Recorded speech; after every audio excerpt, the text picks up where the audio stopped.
In the name of Allah, the most gracious, the most merciful. अस्सलाम वालेकुम dear students. आज के lecture में हम novel goodbye mister Chips के सेकंड चैप्टर को वाइंड अप करेंगे। लास्ट लेक्चर में हमने इसकी समरी डिस्कस की थी, उनमें कुछ मेन पॉइंट्स मैंने आपको बताए थे। 3 मेन पॉइंट्स थे। First of all, building of Brookfield school.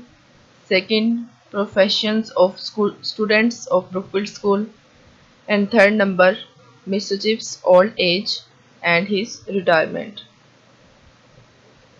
First question इसका है, what kind of people and professionals did Brookfield supply. किस तरह के पेशावर लोग ब्रुकफील्ड स्कूल सप्लाई करता था या सप्लाई किए। Answer, it supplied for samples of history making man like जजेस, members of parliament, colonial administrators, a few peers and bishops.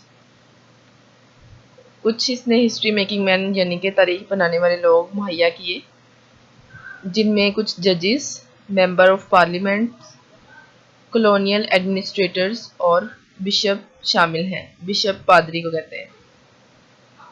Second question है, what was presented to Chips on his retirement. Mister Chips को उसकी retirement पे क्या present किया गया, उसे क्या गिफ्ट के तौर पर दिया गया। आंसर है, in 1913 Chips retired from Brookfield school at the age of 65। As you know कि मिस्टर चिप्स की एज 65 थी जब वो रिटायर हुए ब्रुकफील्ड स्कूल से, और 1913 में वो रिटायर हुए। On his retirement he was presented with a cheque, a writing desk and a clock. उनकी रिटायरमेंट पर उनको प्रेजेंट दिया गया एक चेक, एक लिखने वाली मेज और एक क्लॉक। थर्ड क्वेश्चन है, a decent career decently closed, commented. ये टेक्स्ट की आपकी लाइन, टेक्स्ट में से ली गई है लाइन। एक शानदार कैरियर शानदार तरीके से ख़त्म हुआ या बंद हुआ, इस पे आपने कमेंट करना है, इसका मीनिंग बताना है। आंसर है, it means that Chips spent his career in a decent, honourable and graceful manner.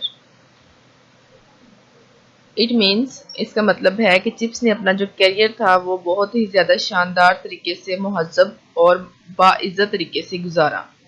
He served Brookfield school in dignified manner and left it with honour and dignity. उसने Brookfield school को बहुत ही बावकार अंदाज से सर्व किया, यानी कि उसकी खिदमत की, वहाँ पे काम किया और बावकार अंदाज से ही वहाँ से चला गया, उसको छोड़ दिया। Right a note on Brookfield school. Next question है, ब्रुकफील्ड स्कूल पे आपने नोट लिखना है 2-3 लाइन्स में। It was a grammar school of second rank.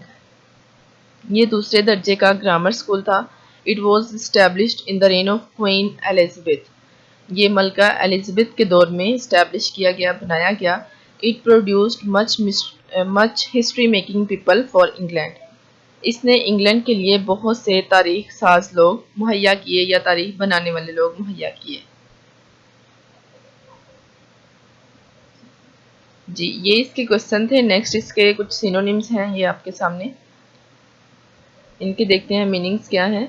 स्नबिश, arrogant, conceited, मगरूर, इवेंचुअली, फाइनली, आखिरकार, इनएडिक्वेसी, डिफिशेंसी, कमी, किल्लत, doyen, senior member, leader, head, सरबरा, बोस्टफुल, रैम्पर्ट, कवरेज, एम्बैंकमेंट, फसील, या फिर कह लें डिफेंसिव वॉल या प्रोटेक्टिव वॉल या हिफाजती दीवार। बोस्टफुल, प्राउड, मगरूर या फख्र करने वाला। मेंटल, कवरिंग, ढकना। अप्रोरियस, नॉइजी, शोर पसंद। टमल्चुअस, लाउड, अफरा तफरी, ऊंची आवाज़। एपिलॉग या कंक्लूजन, इख्तिताम। डियर स्टूडेंट्स, आज के लेक्चर में हम एक और चीज़ ऐड करने जा रहे हैं, आपकी इंग्लिश ग्रामर में वो मौजूद है, इडियम्स। आपने ये पहले सुना भी होगा इन इडियम्स के बारे में। फर्स्ट ऑफ ऑल आपको ये पता होना चाहिए कि इडियम्स कहते किसे हैं। डेली रूटीन लैंग्वेज में जो हम उर्दू में मुहावरे यूज़ करते हैं उसको हम इंग्लिश में इडियम्स कहते हैं। मुहावरे से मुराद ये होता है कि थोड़े लफ्ज़ों में हम ज़्यादा बात कहते हैं। मीन्स दैट कि literally they do not make sense but we understand what they mean.